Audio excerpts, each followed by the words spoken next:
So let's start off by answering the question of what a hook rate actually is. Well, it's the percentage of people who reach the 3-second mark in your ads, otherwise known as the 3-second video plays over the number of impressions. And this is not something that you can find inside of Ads Manager. So you've actually got to create the metric yourself. So just go into customize columns and then create custom metric, call it the hook rate, and then you're going to type in 3-second video plays divided by impressions.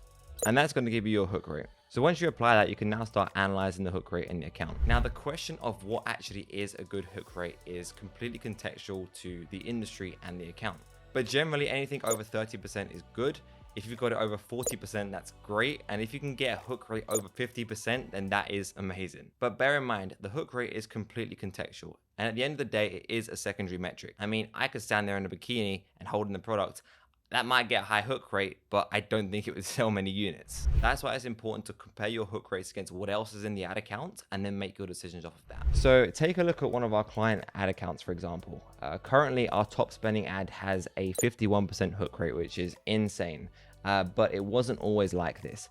We launched this ad a couple of months ago, and originally it was sitting around about 30% hook rate, so pretty average. So what we did was we looked at the hook rates and the retention charts, and we realized that this ad had a low CPA. It was performing well.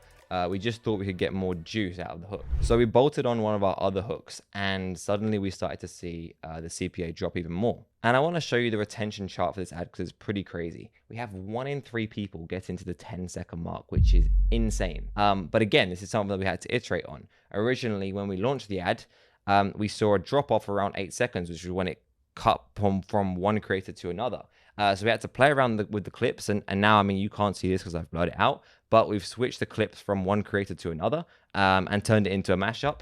And now the retention is a lot stronger. I think that there are 2 things that a lot of great ads have.